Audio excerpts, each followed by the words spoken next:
Welcome to the Spirit of a Badass, where we celebrate stories of courage, hope, and resiliency. I'm your host, Alecia Jacobson. What's up, badasses? Today, I feel like I have the ultimate badass on the show, and I'm really excited for you to hear her story and to kind of get to know her on a deep level, because I think she has some pieces of her that I see on social media that I'm like, yes, you are out there sharing pieces that most people keep to themselves. And I think there's such a gift in that to other people. So please welcome my guest, Megan Clark. She is a widowed mom of 3 and owner of Toot and Kate's Wine Bar in Verona. Welcome, Megan. Thank you. I'm so glad I made it. You know, this is difficult for me. We had some tech issues, and I am not a tech person. It's me.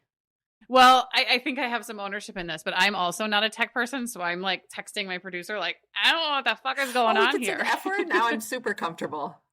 Oh, yes. This is very much. I actually, the one that came out this week was, I think there was probably like 30 fucks dropped the entire, it was all about that. So yes, you are free to speak here. So there's been so many things rolling through my head coming up to talking to you today. And I think first, you don't remember it, and this makes me sound stalkerish, but my first encounter with you was at like a Verona City Commission meeting, because we opened our businesses within months of each other, and you were there and you had to answer some questions, and it was you and your sister. And I just remember feeling something when I saw you both, and I can't even put my finger on what it is, but I'm just like, I was wishing you so well. Like there is an energy about you. There is just a really wonderful presence that you have. And this was like, I had no idea who the hell you were at the time. You were just opening a business. But we didn't know what the hell we were doing, so it worked. Do any of us? But like just seeing 2 women there, like we're doing this. And it felt good for me, especially being there. I was just there by myself. I didn't have to speak or anything, but it felt empowering to me to see the pair of you there. And I know that you started this journey, but I don't really know much about you. And I feel like there's probably this kind of before and after in your story. Yeah. Yeah. And well, first tell us your story. But one thing I'm wondering is, I feel like you have such a strong sense maybe of who you are, and you have this like conviction about you that comes across in your writings and in just, it's like the essence of you. And I'm wondering if that's always been who you were, or if you sort of grew into that. But other people might not know who you are. So just tell us your story and then go there. Well, you're right. I have no recollection of that meeting. I was probably still in shock at that point. So I guess backing up, I think I've always been this person. It's easier for me to write than it probably is to talk about it. But I'm almost 10 years out from losing my husband unexpectedly overnight. It was the most traumatic thing that has ever happened to me and my children. And I hope it will be the most traumatic thing that ever happens to us, because I oftentimes wonder how we survived. So my husband, Carrie, passed away January 9th, 2015, literally overnight. We found him, my daughter found him, slumped over on his yoga mat, was getting up and doing yoga before work, which he had been doing for months. In fact, the night before he died, he said to me, "Look how much yoga is working. I can touch my toes better now," because he had a terrible knee injury, blew out his knee twice playing football, both in high school and in college. So he had chronic pain. And unbeknownst to me, he was suffering from opioid addiction. And he died from a mixed drug intoxication. You know, there's not too much about this story that I'm unwilling to share, but I also am very careful to not put my feelings in on it over what he was experiencing, because I don't know. You know what I mean? Like we had 3 young kids. We were living on one income. He was getting up every day and going to work. He was a wonderful husband and father, and he had pain. He was going to the doctor every month. He was trying alternative treatments. It's not what you think addiction looks like. And it can happen like that.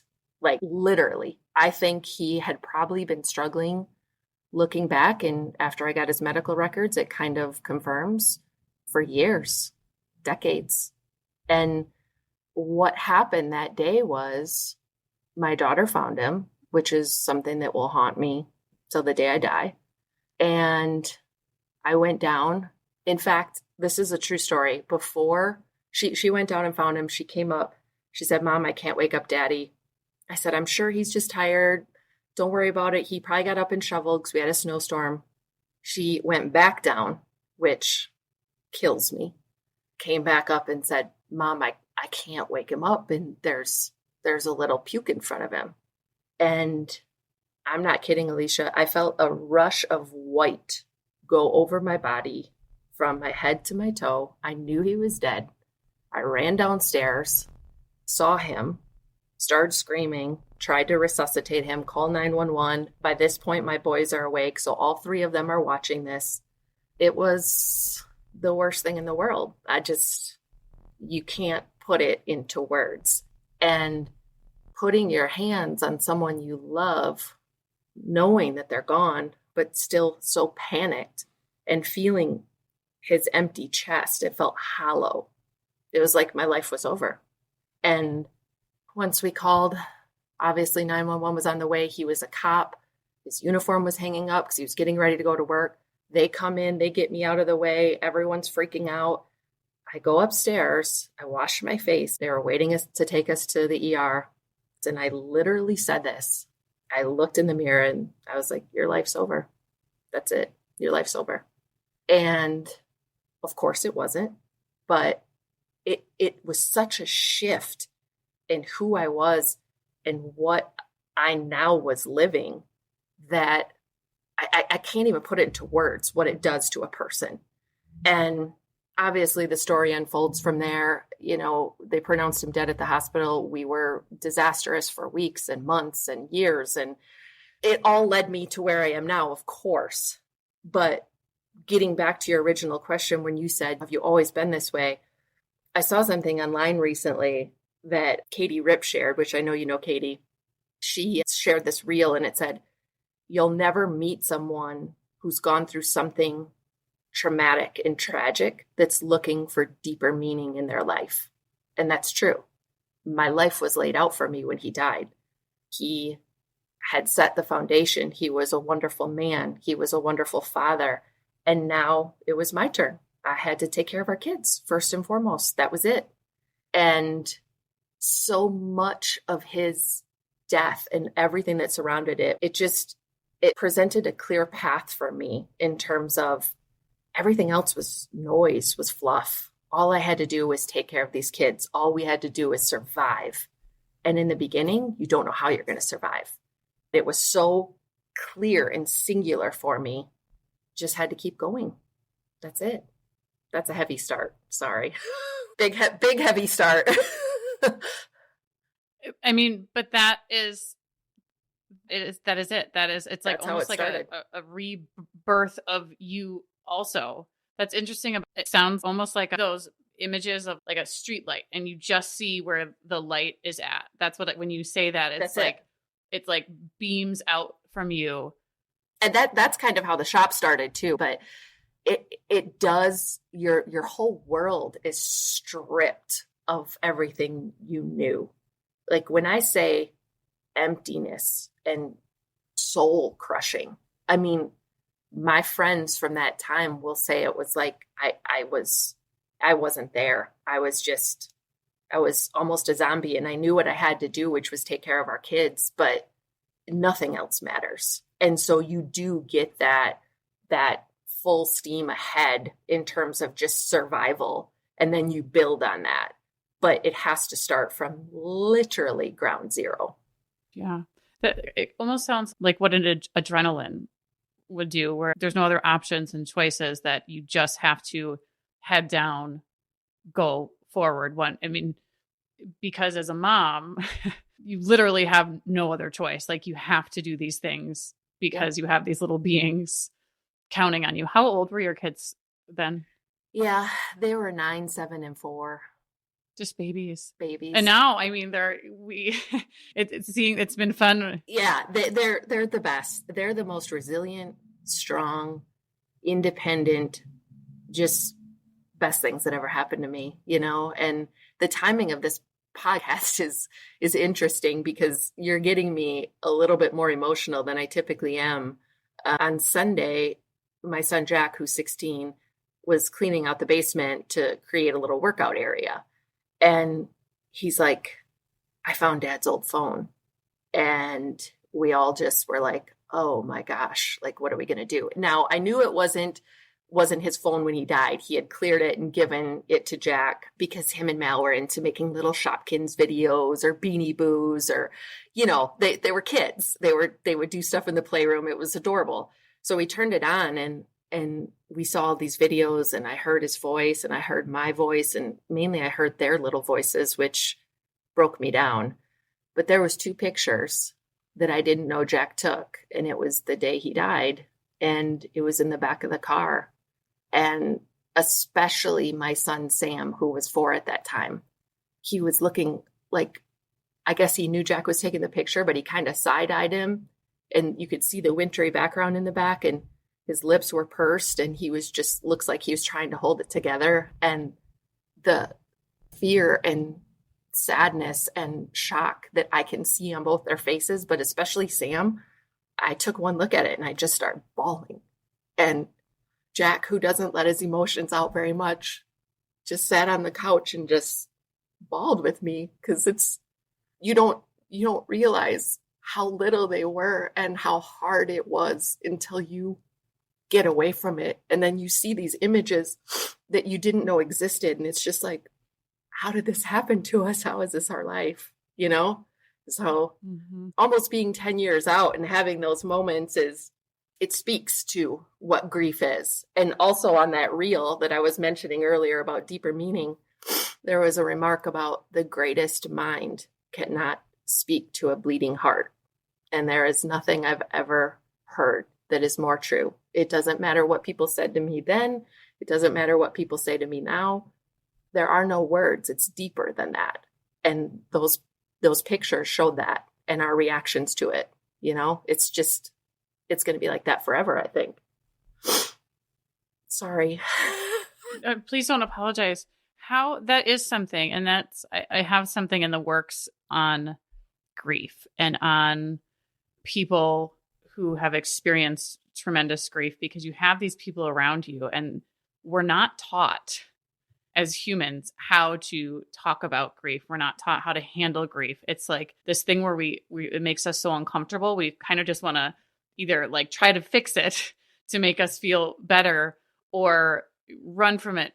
Can you speak to any of that on, how to hold space for somebody? Because you said there are no words, and that's really true. And I think that's where people get tripped up, is they try to use words, and a lot of times they're very unhelpful and kind of almost even have the opposite impact on the person who is experiencing that overwhelming grief.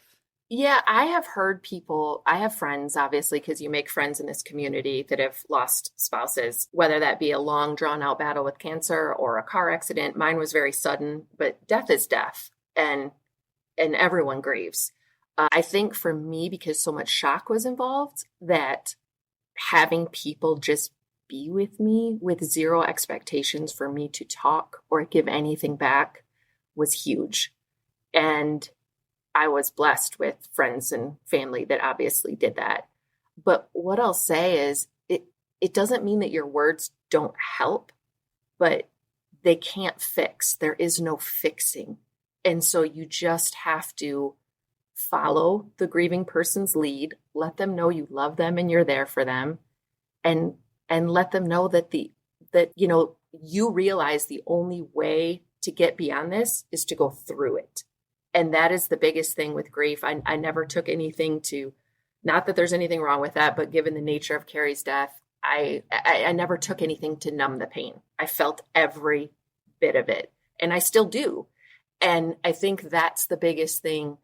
As someone is grieving and going through these steps, you just have to realize that it's not a linear path. There's going to be ups and downs. And hopefully you're surrounded by loved ones that will ride those waves with you. Because in the beginning, I wanted to hit fast forward. I wanted out of this. Please, God, let me get out of this. And I remember writing in my journal, like, I can't wait till February comes because then I won't be able to think like my husband died this month. Like just basic fundamental stuff that you don't understand that like blankets you in sadness. And as you're grieving, for me and some of the flashbacks and the trauma of it all, I had to just get through seconds. But before you know it, seconds become minutes and minutes become days and days become weeks and weeks become months. And all of a sudden it's like, oh my gosh, I'm here. I'm living. I'm doing it. We're surviving. And so breaking it down into small increments and continuing to just keep going, even though in the process of keep going, there's lots of pitfalls. There's lots of bawling on the kitchen floor, burying my head in laundry in the laundry room with huge sobs so the kids wouldn't hear, crying in the garage, all those things people don't see. You're still moving forward. And that's the biggest thing for somebody that's grieving. Let them be however they need to be. Hopefully see them and help them keep moving forward. This is where the words, because I want to say how, but I know that is a terrible kind of question, is how did you do that? More so when I talked about earlier, that sort of like essence within you that you have, what bits of that, like what was it deep inside of you that kept you moving forward? My kids, 100%. My faith. I leaned on my priest a lot. I'll never forget one time when I went to catechism sign up for the kids. That was something Carrie always took care of. Let it be known, Carrie took care of most things. He was a better parent than I was. And so now a lot of times I'm like, I'm doing my part. I'm more than doing my part now because, he was a great man. And I think when he died, my family was like, oh shit, how is she going to do this on her own? Because he took care of so much. And I often say I'm the best wife and mom and, keeper of the house and all those things now that I wish he had experienced. Because, you have to be what you are when there's no other choice. And so I can't say there's one thing. It really is just the love of my kids, the belief that he's still with me and seeing all this. The catechism drop-off story, like I was starting, was I signed them up and I just broke down at the church office. And I just I can't do this. I can't do this. It's not supposed to be this way. I can't do this. And I had plenty of those moments. I mean, the blessing and the curse about me is I wear my heart on my sleeve. So sometimes that's good and sometimes it's not so good. And I just broke down and the lady was just like, it's okay. And, God sees you and God has a plan. And I feel like I'm spiritual and believe in a higher power for sure. But it's hard in those moments to think this is part of the plan. But her words comforted me and it made me feel like, okay, I can do this. I can keep going another day. And like I said, when you have that attitude, whatever it is, if it's a stranger, if it's a phone call, if it's a sunny day, whatever it is that keeps you moving one day forward, progresses you. And that I'm just thankful that I was able to see those things, to feel those things. And I tell people this a lot. I do believe the human spirit is designed to rebuild itself. And ours did. What does that mean? That you can experience the most earth-shattering things in life. But if you can still find positives and gratitude and something to keep you moving forward, you can do it. And there is always goodness in the world. There is always goodness in situations. And thankfully, I saw that. It's not going to be there at the epicenter. The people, the things that surround you, the loved ones, the friends, the kids you have to take care of. All these things just inch you forward if you let them, if you're present, if you feel the emotions. And I did. And when I was a screaming, crying mess, my people let me be that.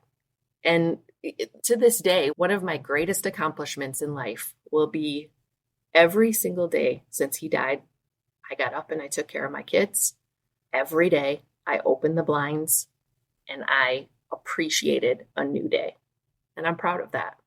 That sounds so simple. And also, that has to be such a difficult thing to do. I mean, it just when you think of I'm opening the blinds and appreciating a new day, but when you are in that space, that has, I mean, I feel almost like just such a heaviness of walking up and opening them, because that has to be such a difficult task to do in that moment of doing that every single day. There is no words how heavy it was. I did it, and thank God I did it, and thank God I was allowed to do it. I don't know how either. You would be surprised when things come up now, because they still do, where I'm just like, how did I get here? How did we survive this? And somehow we did. And that's why I mean that the human spirit does have these capabilities if you keep pushing forward. And as much as I feel and let that out, and my kids are pretty good about it too, my daughter is probably better than my boys, there's also a little bit of a machine type quality about me that probably isn't the best. I'm working on that right now. I just kind of full steam ahead, plow through. And some of that I think I've had to do because I've been on my own with 3 kids and I've started a business, and that's just the reality of life. But at some point I need to stop and just, it's not that I haven't absorbed everything, but I need to slow down a little bit, I think. Are you doing that? I'm trying. You know, I don't take any medication. So exercise is my therapy. So I do push hard there. I have a very forward thinking mentality. And sometimes I wonder if that's just because I forgot how to relax and just take a load off. I'm not great at that. I'm not good at just laying on the couch for a day. That just doesn't happen. Were you good at that before? Oh, hell yes. I would. Are you kidding me? Carrie's probably like ready to just come down and wring my neck. Yes. I used to sit on the couch for freaking hours snuggling with my littlest Sam, because I knew he was our last baby, and we just take turns smelling his blankie. Nothing made me happier. So I definitely have switched. I mean, I would never consider myself a lazy person or unmotivated, but I had no problem snuggling with Whammy and Carrie making supper. So I definitely soaked up our bubble. That's one thing I'm always grateful of. I never had social media. I had a fucking flip phone. Like I didn't do any of this stuff. This is probably why I struggle doing this today. But we really were just present in our lives with our young kids. And it was a blessing now because it was such a short time. Those things where it's like, you looking back, that you didn't have, like, you weren't checked out. You didn't have, the doom scrolling or anything like that. No. You were right there. And yeah, that is such a gift. That's part of the plan stuff that does make you feel like, gosh, I was so just immersed in my family, and I wasn't even aware. I didn't get a smartphone. He died January 2015. I didn't get a smartphone until probably 6 or 8 months after he died, when I was coming out of the fog. Then when we started the shop about a year later, I got social media because my sister said I had to. I mean, I wasn't on for any of it. And maybe that's how I could stay focused too. You know what I mean? Because now I feel like we waste so much time on that shit. And seriously, those are the things that you have no idea until you look back and you see, oh, that was a gift designed for me and for my memories and my family and my kids and all of those things. Yep. You do an excellent job at social media, though. Thank you. Excellent for somebody who was not on it. Somebody asked me, who's the shop social media manager? I'm like, what? That exists? No, it's me. And I post whatever I feel in the moment at the time, just as much as I'll be stocking wine or taking out garbage. Like, it doesn't work. We're a small business. We don't have a social media manager. It's so funny. Well, you're good at it. People can, through what you share, like I feel one, like I know you, and I feel like I see you. Like I like, it's weird, but you do such an excellent job showing that, and not just the pretty pieces, the stuff where it's like, yeah. And I think that's such a gift that you're giving people permission to, hey, you don't have to show up and just show the pretty parts. Like, let's be real. Well, I appreciate that. I try not to overthink it. That's the other thing. When you go through something, what we did, half the shit people worry about is meaningless, more than half. And that's been the greatest gift that I think I got. And my friends that are widows too, there's this period of time where you just have such freedom and such clear focus, and all the crap people get bogged down by, it's like you're wasting it, you're missing it. That's not what it's about. And I would love for everyone to have that perspective without having their world implode. But it's almost not possible. So I have a question about this. Is that something that is that just in like innate part of you now, or is that something that you have to work at? Or just share a little bit about that, because that is something that I think a lot of people don't have an understanding of, that it even exists out there. But then I am curious, like after 10 years, how does that show up for you? I think you lose a little bit of it. There was probably in that 2 to 3 year period, which I wasn't fully healed. I don't know if I'm fully healed now, but you do have, like I said, this freedom that it's just like, oh my gosh, like I just want to soak up life because I see how quickly it can go. I still have that, but I have to work harder at reminding myself the small shit doesn't matter. So your human beingness sneaks back in, and the things like that you worry about or get stressed out about, you have to remind yourself, this isn't big picture stuff. And so I do work on that, but I think I have a base that you can only get when you go through something awful. So it doesn't take me that long to like snap back in and be like, this is meaningless shit. And I'm pretty good at it. I don't overthink everything I do. I don't worry about stuff I think a lot of other people worry about, but I have my own stuff too. I mean, I know for a fact when it comes to like my loved ones, there's a little PTSD where I don't want something bad to happen again. So that's the downside of the freedom, right? But overall in my daily life, I feel pretty balanced and happy, and I'm grateful for that. Yeah. So tell us a little about your happy. Well, when it came to opening the shop, how did that come? Because that was not something was that something that you had already thought about ever, or where was that born? So in 2013, we hosted a bridal shower for Katie, my sister, who I opened this up with, at a place called Ruby Tap in Wauwatosa. And I remember coming home because it was this concept. I came home and I told Carrie, I'm like, this would be a gold mine in Madison. And he's like, well, let's do it, babe. And I was like, oh, sure. 3 kids, no money, 1 income. I mean, he's probably just like, okay, whatever. Are you putting the kids in the bath? Just a bullshit conversation. But I had talked to him about it. And so it always felt good that it actually happened, because after he died, I was rough for months and months and months, but I was also driven. And so I sold our house. I moved to Verona. He's buried in Verona. I did all this in 6 months. I think people thought I was probably losing my mind, but I was very clear on what I needed to do. Selling the house was a big one that people were like, don't make rush decisions, but I knew for a fact we had to go. It wasn't what happened there. It was that I couldn't live there without him anymore. So we moved. About 9 months later, I was coming out of the fog a little bit. And I said to my sister, I'm like, I think we should do the wine bar. I need something. And they were like, so happy that I was actually having something beyond the kids and my grief.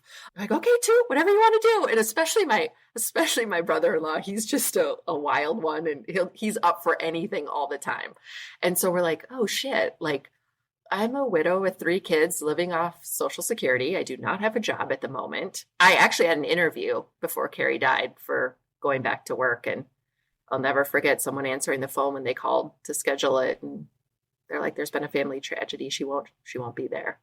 And so there's another part of my life that's just like, okay, gone. So again, I'm without a job, 3 kids, just moved, thinking, are we going to open this business? What if it doesn't work? I'm going to have to move back home with my parents. And I really didn't give a damn. I wasn't afraid of anything. That's another beautiful gift. Your fear of shit is gone because I've seen the worst. And so I told them, let's do it. They were completely on board. We didn't think we had a shot in hell in getting a loan. We did. And this is another one of those moments where you talked about the street light. I had picked Sam up from preschool. We were going to visit Dad. It was a Friday. I had looked at places around Verona. I was like, oh gosh, I'm at the stoplight. I had looked at the place I'm currently at. I was at the stoplight, and I was like, babe, I don't know if I should do this. What if it fails? What if it fails? We're screwed then. Like, and Carrie and I were best friends. We bounced everything off each other. I was like, let me know if I should do this. I don't know. Like, give me a sign. I'm not kidding, Alecia. I had been to this place a few different times, never noticed that there was a suite number on the bricks on the outside. And as I asked for that sign, my eyes were like saucers to that number. Nothing else was in the field of my vision, like nothing else. And the number's 109, and he died January 9th. And that was it. I called, I started crying. I'm like, it's going to work. It's going to work. And I called them, and my sister probably thought I was having a breakdown. My brother-in-law's like, hell yeah, Toot, let's go. So it was like the perfect response of like, screw it, we're doing it. And if it fails, we've been through worse. And we never looked back from that point, ever. Oh my goodness. That is so I'm like in tears here and laughing, like, like all the feels are coming out of me at this moment. Damn. Crazy. I've, right? I've seen you post about that before. Thank you for sharing that story, because I didn't have I knew that, but I thought that was more of an intentional type thing. But yeah, no clue. And so that's part of it too, where it's like, Carrie and I were together 16 years. That stuff doesn't go away. And I believe in signs, and I feel his presence, and almost every birthday, there's a brief rain shower and a rainbow for me and my kids, almost every single one. And so it's stuff like that where I feel like if you're open to it, it finds you. And I feel that's what happened with the wine bar too. What is it like to be happy again? Because that seems in certain situations and certain things, like, what is it like to find that joy? You seem like a joyful person. You opened up the windows. You are the glimmers they talk about, these finding the glimmers. It almost like they anchor you, like a person that like they're going with those like pickaxes. It's like, that's your thing. And I'm going to hang on to that. It's going to pull me forward. How do you experience that over your journey? That's a great question. I mean, the pickaxe reference is very true. It's little things along the way, which, as you know, in life, the little things are the big things. I just feel like I was blessed probably from birth of being a person that looks on the bright side. Credit my parents, my siblings, my friends and family. I don't know. I thank God all the time that I don't have a spirit that stays down long, because I know the depths that people can get into. And I have had those moments. I mean, just even finding the phone last weekend, I was a wreck for 24 to 36 hours, just so sad and mad. And it's not like those things don't happen, but that's what life is supposed to be. You're not supposed to be happy all the time. You're not supposed to feel great all the time. And if you have that perspective, then you handle the ups and downs and know that basically everything's temporary. when things are great and I want to soak them up and I just don't want anything to change, I know it's not going to last forever. And so then, like I tell the kids, bad times aren't going to last forever either. If you're sick, if you're sad, if you're hurt, if you're going through a breakup, it's all temporary. You just have to keep going forward. And that's the beauty of life. I don't think we're all supposed to feel 100% and happy all the time. That's not what it's about. It's about the experiences. And when you lose someone you love, it's supposed to hurt forever. And it will. And that's okay. And I'm just grateful that I can absorb that and hopefully show my kids that too. Yeah. That the idea of things being temporary, that's a huge thing to live. Yeah.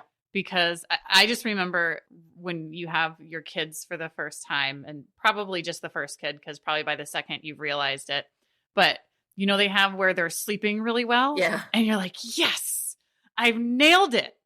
Yes. And then like 2 weeks later, they're like, no. Nope. I am now never sleeping again. Yep. And it's like, oh, everything. And that just expands to all things, because everything is always changing. 100%. And having that perspective is such a freeing perspective, because you're not holding on to where you are. It's like you said, always inching forward. You allow yourself to grow forward. I totally agree, because it's like I said, I wanted to hit fast forward a lot in this journey, still do at times, and you can't. And so that's the beauty of time, right? It will keep going regardless if you're ready or not. And if you just feel what you need to feel and continue to inch forward, time will move you there. It doesn't heal, it softens. Things get less harsh. And that's part of riding the wave of life, good and bad. Because when it's great, you want to freeze time, and you can't do that either. So just love your perspective, who you are. And like you said, I think I was born with this, and, you know, I was taught this. The container that you were born with has really served you well, because like you said, sometimes people, no matter what their life situation, get so buried in whether it's grief or, you know, just other parts of life that it doesn't feel temporary, and they lose the ability to see. Is temporariness a word? I don't know if that's a word, but you get the idea. I get it. Yeah. It's interesting too, because it's like, it's not just the perspective, but it's also the empathy and the heart you have to have for people. You know, there was a time after Carrie died, probably in the first 2 weeks. So he was going to the doctor regularly. I had messaged his doctor, and she called me and she was like, I missed it. And I was like, you can't tell me this. You can't tell me this. I will never forget it. I was in our bedroom upstairs, and the 3 kids were downstairs, and I was like, what? And I felt hurt in her voice, because she only knew what she knew too. You know, he was taking other stuff that wasn't prescribed, and he had chronic pain, and his knee was swollen to a volleyball most nights, and they wouldn't do a knee replacement because in that day and age he was too young, and now they do it in a heartbeat. You know, it's in that moment when she was like, I didn't know, Megan. And there was part of me that was just like, fuck, you're supposed to figure this out. I don't know. I'm trying to get through the day with 3 young kids. I don't know. I don't know what drug addiction looks like. Doesn't people at work know what it looks like? Don't you know what it looks like? What is happening? I don't know. And when she just owned that she didn't figure it out, like the rest of us didn't figure it out, because I don't even think he knew how deep he was in. He was doing all the things that normal people do, and probably struggling off and on for years. The empathy I felt for her, that it was such a, like this, because I was mad. I was mad that she was telling me this, but I was also like, she's a human being. Just because she's a doctor, she's not all knowing. She did the best she could by him, just like the rest of us. And so that sort of empathetic nature, where you give people the benefit of the doubt and you try to see the good in situations, really does mean a lot. And it really does shift your focus and your outlook and perspective on life, because we're all just doing the best we can. That's it. It almost sounds healing too, to see the humanness in people. 100%. I mean, I remember talking to my priest, and I was just like, I don't know how this happened. I don't know. What did we, was it too much? I should have done more. I should have figured it out, all this stuff. And he's like, listen, you know that Carrie loved you and your kids. You know, he loved God, and you know that we are designed to be fragile beings, and it's okay. And sometimes bad things happen to good people. You know, if you look at Carrie's story, he's not going to fit the image of what you have of someone who's struggling with substance. And it wasn't what you would think. It wasn't problems daily. It was normal life. And then an accident happens. And I think the nature of everything we've gone through has really allowed me to realize how precious life is, how fragile we are as human beings, to appreciate every day, keep moving forward, and just do your best, you know? That's it. It's we overcomplicate so many things, and it's really not that complicated. It's really not that complicated. It's not. Yes. No. And the amount of energy and life wasted on overcomplicating and just kind of that ick. Yeah. That ick that people kind of, they just swim in it and not even intentionally. They don't even know that they're doing it. And they're stuck in it. And back to what you said earlier of, you know, going through this has given you this different perspective of what is truly, truly important and how this shit just doesn't matter. And yeah, I want people to, I wish that there was a way to have that, bottle that up and have people have this understanding. And I hope that by people listening to your story, that I hope that they can find their own kind of inching forward, because when people share, and it doesn't have to be, I mean, you don't have to have tragic things, like just doing life. Yep. Like if you can do this and inch forward every single day, like you don't have to have tragedy happen and just to do that. Like you absolutely have the ability to see the glimmers in life and to get up and open the drapes and appreciate. It's so true. It's little small moves every single day that add up to big things. And all of a sudden you're on the other side and you're happier for it. Thank you. Thank you so much for sharing you. I wish I could explain it better, how I see you. It's like almost like your spirit is what's being shown. It's just this, I can't even explain it. There's just this essence about you that it's like a gift. You are a gift to the world, and how you show up is just, you touch people in a way that I don't even know if you know that, but you shed a light. You are that light. Oh, you're for gonna other make me people. cry again. Thank you. That's so nice. It's not even for these big things. I think for small ways, I think people see you and you really are gifting the world. So thank you on behalf of all of the people that know you. Thank you. I'm sure you hear this. You have to hear this, because I can't imagine that I can't be the only one over here like, oh, I just love you. And you just seem like such a gift to people. I imagine that other people have to say this to you. Yeah, I mean, I'm blessed with the best people around. There's no doubt about it. I wouldn't have made it this far if I wasn't. That's for damn sure. But I so appreciate your words, and thank you for having me on. I'm not very good at this stuff, but you have made it so easy and enjoyable. Oh, good. I'm glad.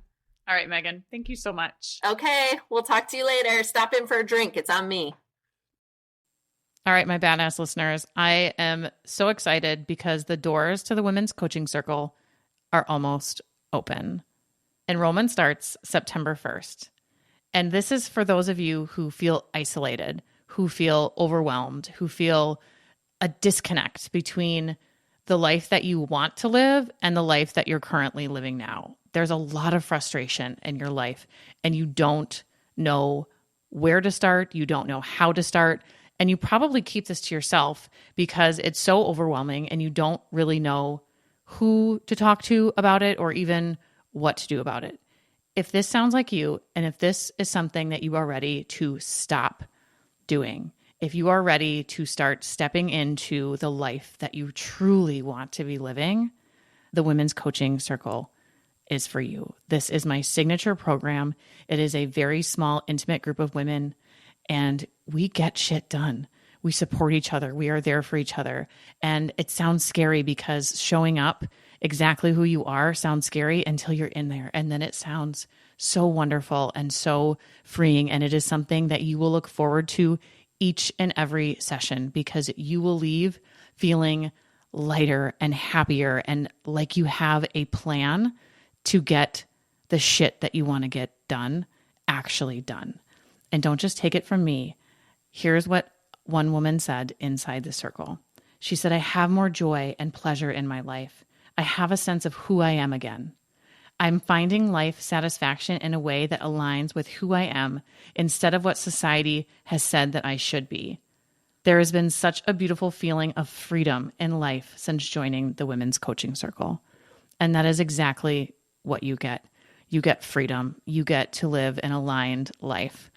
So if you are interested and you want more information, all you have to do is send a text message, and you send that text message to this number. It's 608-514-1991. And all you're going to say is more information, and I will get in contact with you and I will get you that more information. Again, that number is 608-514-1991, and just text more information and you will get that. And that number will also be in the show notes. And I'm so excited to talk to each and every one of you that is interested in joining this wonderful, beautiful group of women. Spirit of a Badass is a Lit Path Studios podcast and is produced by Jamie Gale and Alecia Jacobson. Music by Shane Ivers. We'll be back with another inspiring interview. Until then, keep your spirits high and your energy badass.